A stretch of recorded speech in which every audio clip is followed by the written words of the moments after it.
Today,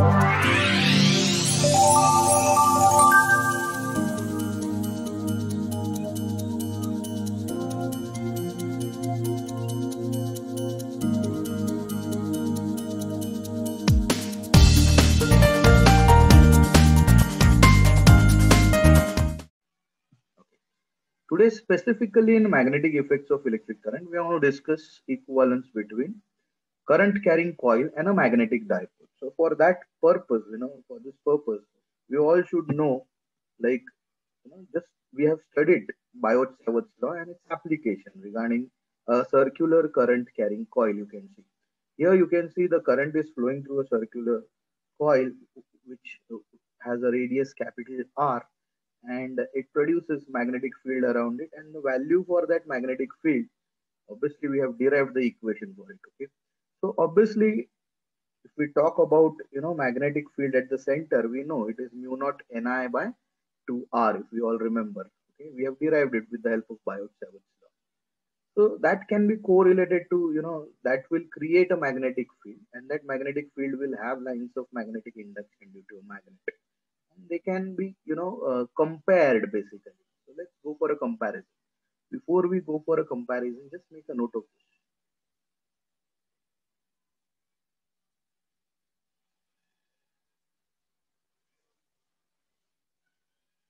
Yeah, I believe we have noted this down, friends. So again, I repeat, we are going to compare a current carrying circular coil and the magnetic field produced because of that to a magnetic field due to a bar magnet.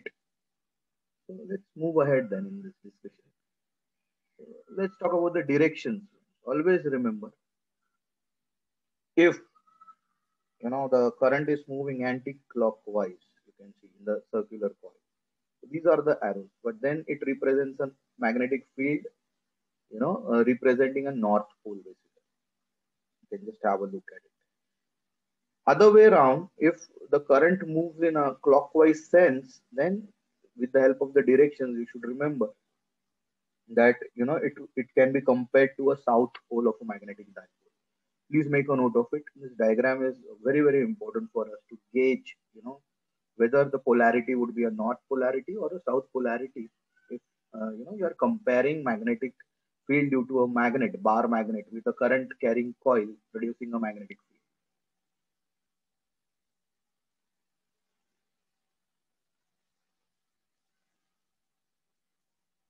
Okay, friends, I believe you have noted this down. So here you can see if the current is flowing anti-clockwise in figure A, uh, the polarity produced would be north polarity. Whereas other way around, if the current is moving in a clockwise sense, the polarity would be a south polarity. So basically, I believe you have noted it down. Let's move ahead then. Let's move ahead in that comparison between the two cases. Yeah. So we all know now the magnetic induction due to a short bar magnet at distance x was given by mu naught upon 4 pi to m by x cube. X is that distance from the center of the magnetic dipole or short bar magnet basically. We have derived this equation in 11th standard, if you all remember, right? And similarly, when you compare it with the magnetic induction due to a circular current carrying coil at distance x, where the radius is very much less as compared to x. Okay, so we know the formula. Okay, again you can just put it as mu naught by 4 pi to nia, and instead of the formula in the denominator was bracket a square plus x square raised to 3 by 2, but a is very less, so we neglected it, and ultimately it boils down to this formula mu naught upon 4 pi to nia and x cube, if you all remember this. Now these two formulas basically, one is because of the magnetic dipole, we are talking about magnetic induction because of it at distance x. Similarly, we are talking about the magnetic induction at distance x due to a circular current carrying coil. Now, if you compare these two equations, friends, mu naught upon 4 pi is comparable. You all know mu naught is the permeability of free space, both the cases. X cube is the same distance. Now here 2 can be compared with 2. So magnetic moment which we have studied earlier, that can be equated to NIA. That means the number of turns on the circular coil current flowing through the circular coil and the area of the circular coil, uh, they will actually, they would be responsible for the magnetic moment to be generated so far as the magnetic dipole is concerned. Right. So this is how we can establish the equivalence. Okay. So here you can see NIA is called as magnetic dipole moment. So earlier we were just talking about magnetic dipole moment as pole strength multiplied by magnetic length. But now the same magnetic moment can be also equated to NIA, where N stands for the number of turns on the circular coil, I is the current flowing through the coil, and A is the area of the coil. So therefore, you can establish the correlation between or the equivalence between, the magnetic field due to a circular current carrying coil at a distance x and the magnetic field due to a short bar magnet at distance, similar type of distance, say x. So this is how we can establish the equivalence. Please make a note of it before we proceed further. Here onwards, magnetic moment also can be equated as NIA. Earlier, we knew magnetic moment capital M was given as small m into 2L, where small m was the pole strength, if you all remember, and 2L was the magnetic length of the bar, short bar.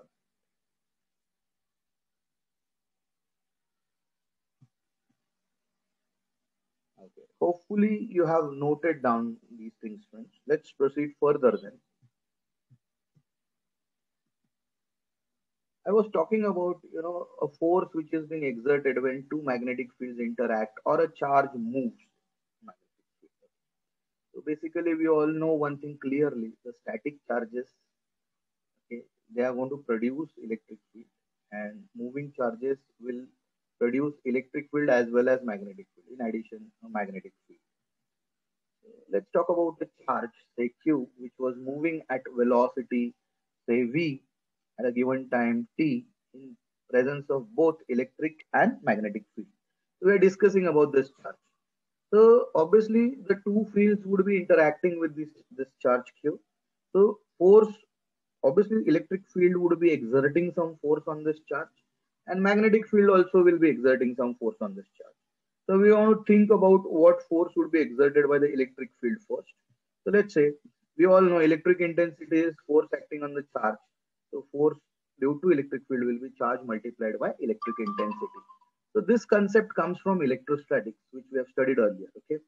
So let's say let's talk about a magnetic field then. In magnetic field, when the charge is moving, obviously it will experience a force, and that magnetic force, which will be given as, it will depend on the charge, the magnitude of the charge, that is Q, and moreover it will depend on the magnetic strength of that magnetic field. Just like this force on due to electric field depends on the strength of electric field, force acting due to magnetic field will depend on the strength of magnetic field.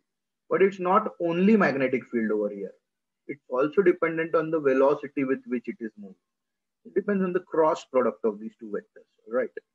So together, if I make a total of this, basically using the principle of superposition, then the total force acting on this charged particle, say charge Q, which is moving in both electric as well as magnetic field, will be equal to force due to electric field plus force due to magnetic field. This entire force is called as Lorentz force because he was the first person to demonstrate about this force. Please make a note of it before we actually establish equation for Lorentz force. So Lorentz force would be the total of the electric force due to electric field plus, you can say, the force due to the magnetic field.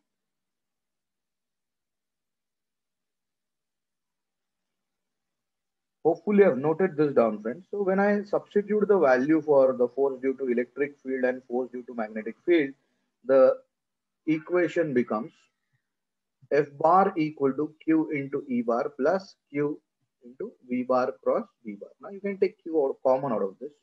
When you take Q common, in bracket you can mention this as E plus. Okay, always remember it should be E plus. Make a correction over here.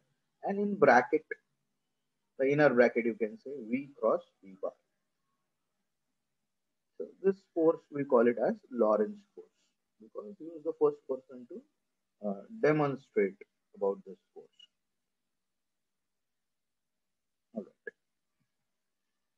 Please make a note of this one before we proceed further. Okay? We can go for the further analysis of this force.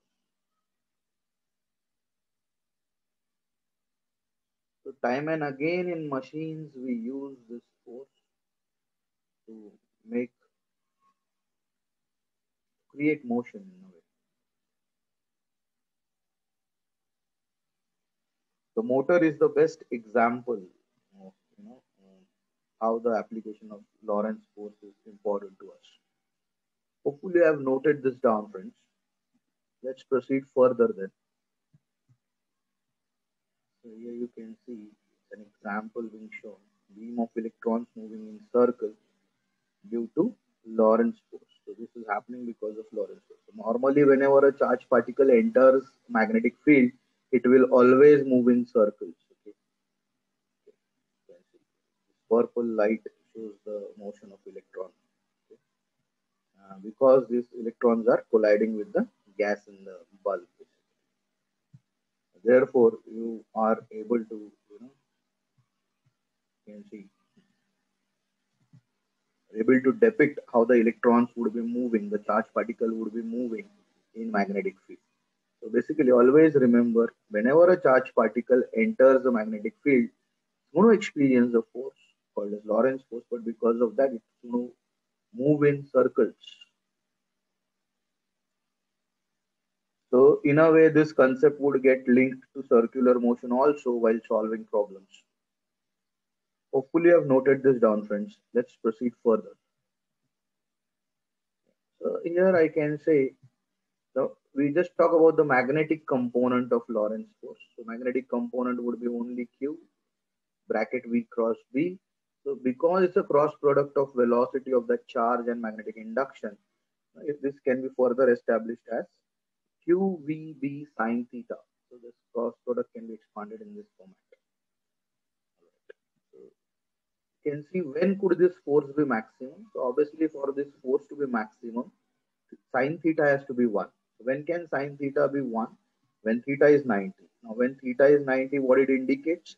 It indicates that the charge is moving at right angles to the magnetic field. If this happens, then the force is maximum. Otherwise, it will vary between minimum and maximum corresponding to angle theta.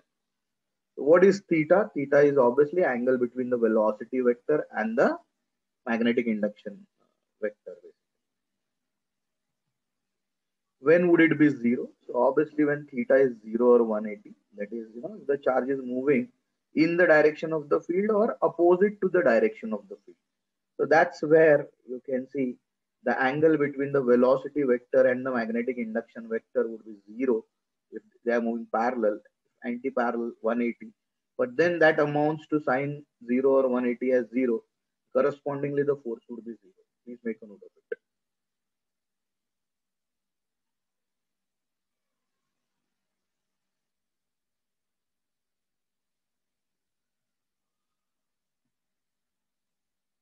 I believe you have noted this down, friends. Let's move ahead then. Based on the concept of the force which we have studied, Lorentz force, and the magnetic component of that, we will talk about an expression for the force which a current carrying conductor would experience when you place that current carrying conductor in a uniform magnetic field. Now, when I say uniform magnetic field, that means the magnitude of the magnetic induction of the magnetic field will remain constant. It will remain uniform throughout. It's not going to change. And we are talking about, we are going to place a conductor, current carrying conductor in that particular field. Yes, Atharva, I can show you the previous slide. No issues regarding that. Please make a note of this slide. Atharva, let us know once you are done with it. We can move ahead then.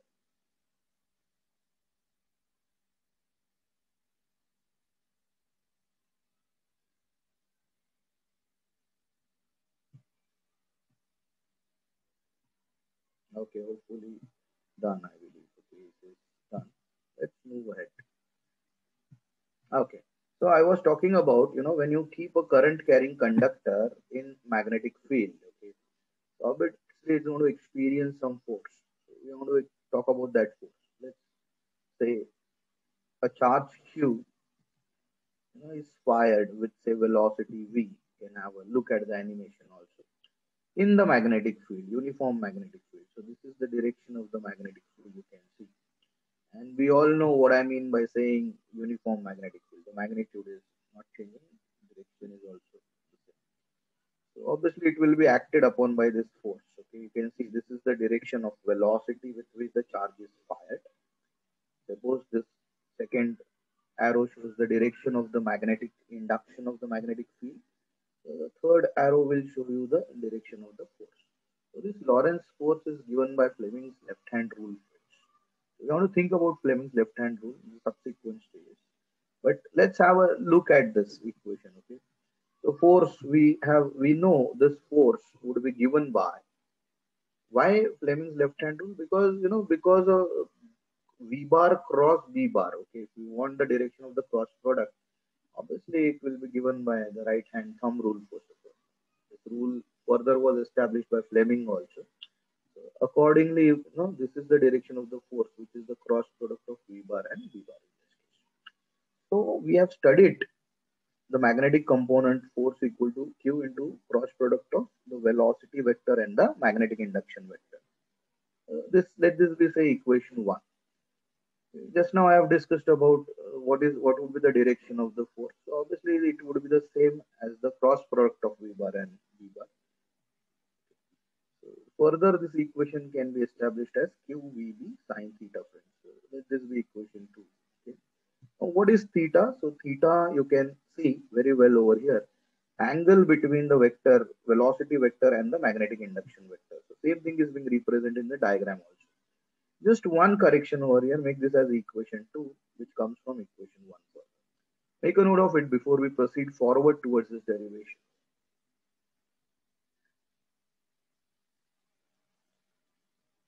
Again, in this case, I repeat, the direction of the force is depicted by the direction of the cross product, which we know how we depict the direction of the cross product of two vectors.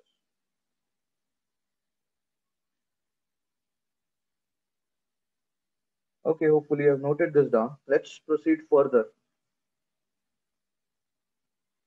Let's say a conductor is placed in a uniform magnetic field. The magnetic induction of this field is V bar. When current moves through the conductor, electrons move in the opposite direction of the current. You all know this. So let's say small charge dq is flowing through the conductor in the direction opposite to the direction of the current, which is say equivalent to charge plus dq flowing in the direction of the current. It's like an assumption basically. So the force, obviously the charge is moving. Just now we have talked about the forces which act on these charges when they move in the magnetic field. So because the charge is small dq, so the force is also small, df bar equal to dq and the cross product of v bar cross. Okay. Let's proceed further. Now let's say dq covers some distance dx. Okay, so velocity vector can be represented as dl bar, displacement of dl bar by dt bar. It's a bar over here, okay, vector format. Please make that correction. So we can just put this dl as infinite displacement of the charge inside dt. So dl is the distance or the displacement of this charge dq in time dt. Put the value of v as dl by dt over here. So let's see. Then in that case, the equation would become dq df bar would be equal to dq multiplied by dl bar cross v bar by dt. I take this dt in the denominator to dq. So let's see. We can establish the equation in this format now. df bar, so there's an arrow at the top, okay, make those corrections, equal to dq by dt. Now what remains in the bracket is dl cross v bar. Now instead of v cross v bar, that is the cross product of velocity vector and the magnetic induction vector, here the equation now gets modified to a cross product of the displacement of the charge, displacement vector of the charge and the magnetic induction vector. and dq by dt, then as per the definition of current, I can place it as I. So we will move further to get the equation for the force. But before that, I want you people to make a note of this quickly. See to it that here you make those corrections. Everywhere wherever the vectors are being represented, there is an arrow on their head. Make that correction. It's a typological error. Okay, hopefully I have noted this down. So here what I can do is dq by dt will be placed as the current flowing through the charge. Okay. So flowing through the conductor, sorry. So dq by dt is equal to I. So that's defined as rate of flow of charge in this case. So the force acting on this element will be then given as dF bar equal to, so instead of dq by dt, I said it becomes I, in bracket remains dl bar cross v bar. Let's simplify this. If I want the total force, I will just integrate both the sides, if you can see. So when I integrate df, so I get the total force acting. Total force will be I integration of dl cross v bar. Now, because v is not changing, friends, it's uniform. So it's a constant. So constant would come out of the integral sign, and the integration would be only for dl. So make that correction. Okay. So integration of dl, then in that case would be nothing but, if you keep on adding small dl, what you get is, if you keep on adding small dl, you will get the length of the conductor. Here you can see you have to make some corrections in the steps. Okay. So what I did was, if I integrate the left hand side, I get force. I integrate the right hand side, obviously the variable is dl, so I would be integrating dl.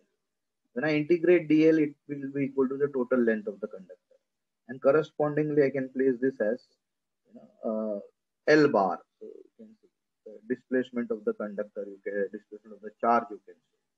So once I put the integration dl as L, then the equation takes a different form. So we won't talk about that form. Please make a note of this.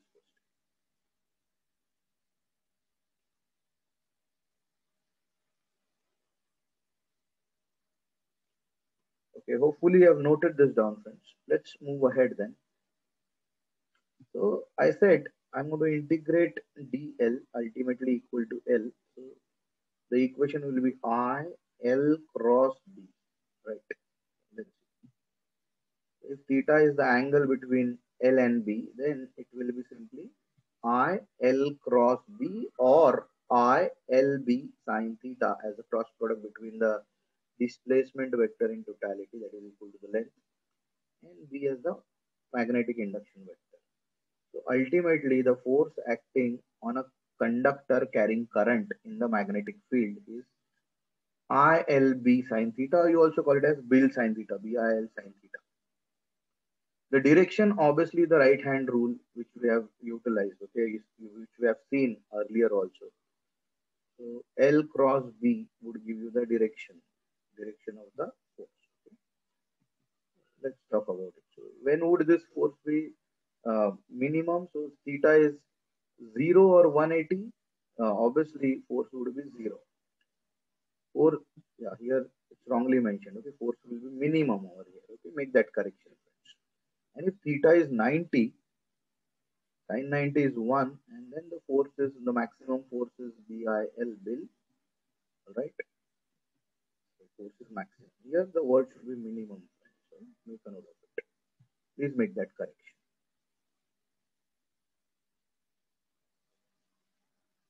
Make a note of it, friends, quickly, so that we proceed further.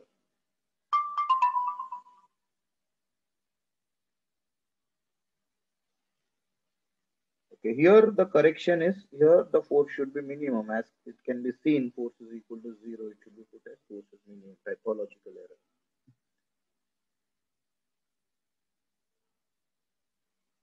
Okay, hopefully you have noted this down. Let's proceed further then. We are going to apply these concepts. So how we determine the direction of that force? Okay, so very important, crucial thing to know. How we determine the direction of that force? So we determine it with Fleming's left hand rule, which is in accordance with the right hand screw rule, giving the direction of the third vector. Let's say you can have a look at it. The diagram or the picture itself tells you. You can have a look at it. Okay. So we're talking about the index finger, middle finger, and the thumb. Thumb is giving you the direction of the force. Middle finger gives you the direction of the current. Index finger gives you the direction of magnetic field. So whenever you get a circuit to be analyzed, you just orient the fingers in that manner, and correspondingly you will get the direction of the unknown. Say if the direction of force and magnetic field is known to you, you can understand what the direction of current would be. If the direction of current and magnetic field is known to you, then you can understand what the direction of force would be, and correspondingly the third case. Please make a note of it. So time and again you'll have to apply Fleming's left hand rule to depict the directions of these parameters while solving problems and derivations also.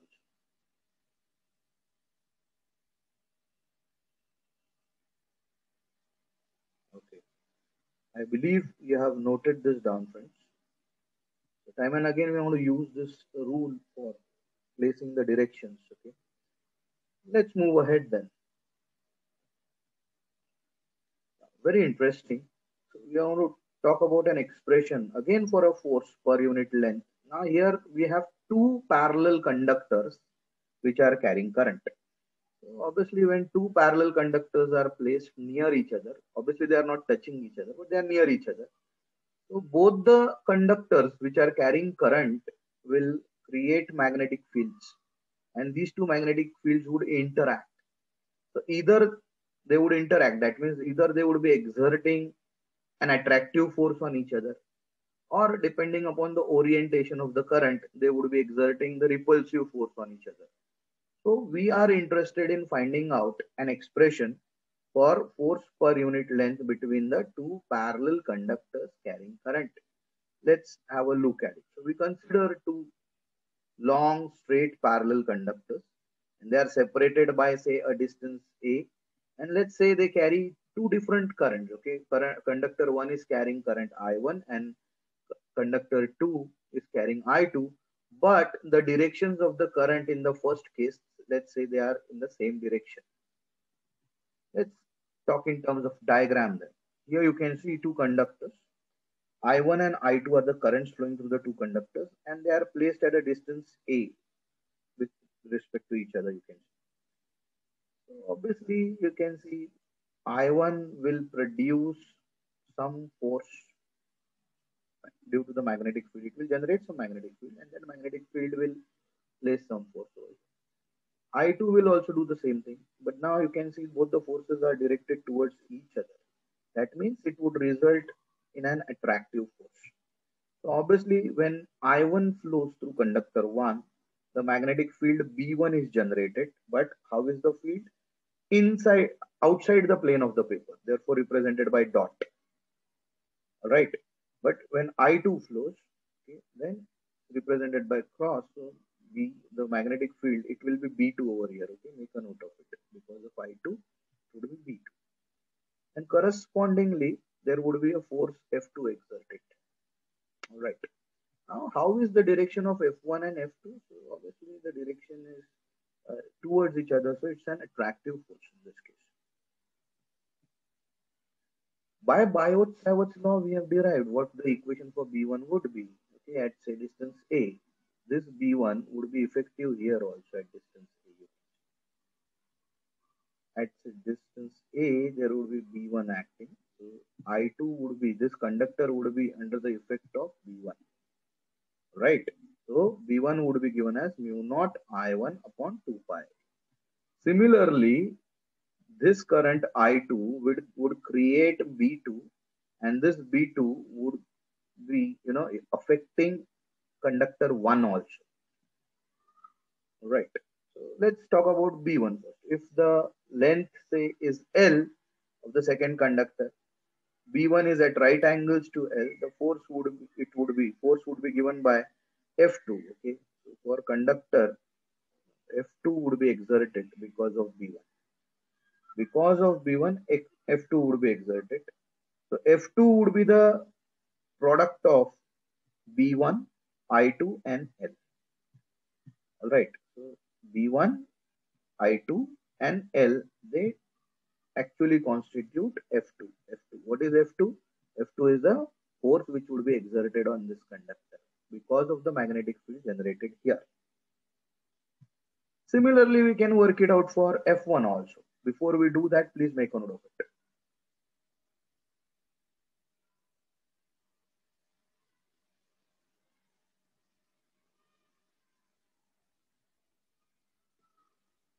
Okay, I believe you have noted this down. So let's talk about F1.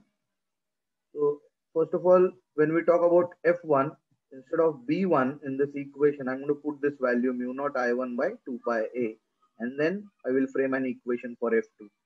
So F2 in that case would be given as mu naught I1 by 2 pi A into I2 into L. Correspondingly, I get the equation for F2 as mu naught I1 I2 L by 2 pi A. So force per unit length if I want, okay. So I will just take this length in the denominator over here. So F2 by L will be mu naught I1 I2 by 2 pi A. Let this be equation 2. Similar way, you can see you apply Fleming's left hand rule. It is directed towards the conductor. So F2 is directed towards the conductor I1 when you apply Fleming's left hand rule. So here we can see in the diagram the force is being acting towards conductor 1. Okay. Similarly, in the similar case, you can see because of B2, force F1 would be exerted. But B2 is because of I2. Therefore, B2 will be given as mu naught I2 by 2 pi A. Now, this B2 is responsible for F2. So F1, sorry, not F2. B2 is responsible for F1. So F1 would be given as B2 I1 into L, BIL. Just now we have derived this formula, if you remember. Put the value of B2. B2 is mu naught I2 by 2 pi A, just substituted over here, into I1 into L. Correspondingly, I'll get the value of F1 by L. So before I show you that value, please make a note of this slide. Sir? Yes? Can you go back to the previous slide for a second? Yeah. Okay. Once you are done with it, thank you, sir. Yeah. Done. So here, friends, I was talking about, how F1 is being estimated. Similar case, okay. So if I take this length in the denominator now, so F1 by L will be having the same expression. You realize, like equation 2. Let's see, okay. Let's have a look at it. So see, F1 by L is also having the same equation. Mu naught I1 I2 by 2 pi. So by Fleming's left hand rule, you can see, F1 is also directed towards conductor 2. So what we can say is they attract each other with equal forces. The forces are equal. You can see equation 3 and equation 4.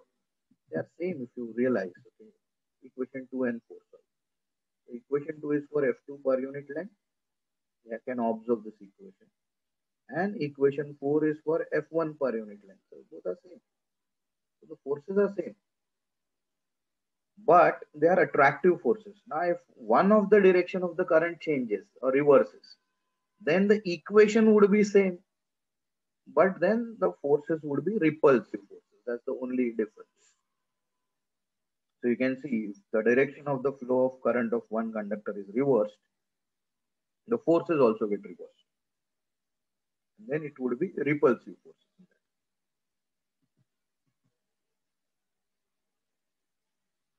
Please make a note of it before we proceed further.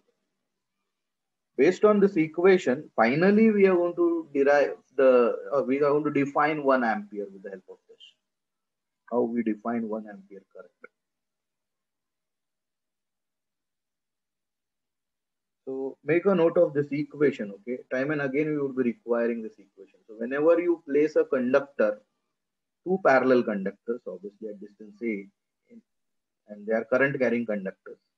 So they both will create magnetic fields. The magnetic fields will interact with each other in such a way that both the conductors would be exerting either attractive forces per unit length or repulsive forces depending upon the directions of the current, and the value is estimated to be like equation 4 or equation 2. So here you can clearly see I1 and I2 are the currents flowing through the two parallel conductors, and A is the distance. Phi is a constant, mu naught is the permeability of free space. Hopefully you have noted this down, friends. Let's proceed further. So let's define SI unit of current. We all know the two parallel conductors carrying current, they would exert the force of attraction when the direction of the current is same, right? Let's have a look at it. And they would exert the force of repulsion when the direction of the current reverses. You can have a look at the diagram now. Right. So make a note of it. Okay, very interesting statement. And then we define the SI unit of current, which is say 1 ampere.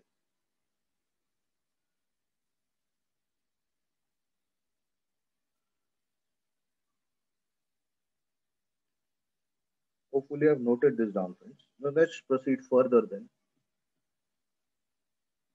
So we know F1 by L or F2 by L. Finally, it can be equated to small f, and this small f is mu naught I1 I2 by 2 pi a. You know what the parameters involved are over here in this equation. So can I say, when I1 and I2 in the two conductors, say, when do we say it's 1 ampere? Just put the value of I1 and I2 as 1.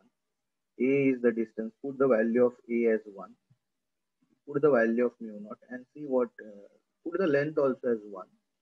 See what value of F you get. Okay? So let's say substitute I1 and I2 is 1, length is 1, and A is also 1 meter. When you substitute all this, you get the values of F1 and F2. Mu naught can be substituted as 4 pi into 10 raised to minus 7. You get the value of F1 and F2 in that case equal to 2 into 10 raised to minus 7 Newton. So when do we say that the current flowing through the conductor is 1 ampere? When two parallel conductors are placed at a distance of 1 meter and they have a length of 1 meter, and they either attract or repel each other with a force of 2 into 10 raised to minus 7 Newton, then we say that the current flowing through them is 1 ampere. Okay, this is how you place the definition of 1 ampere. So please make a note of this calculation before I show you the definition of 1 ampere.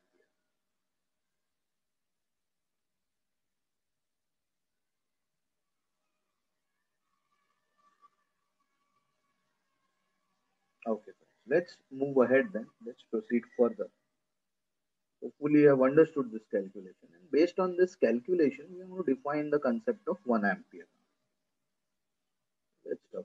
So 1 ampere is a constant current which, when passing through each of the two long straight parallel conductors separated by a distance of 1 meter in space, obviously, will produce a force of attraction or repulsion equal to 2 into 10 raised to minus 7 Newton. This is how you define the definition for 1 ampere.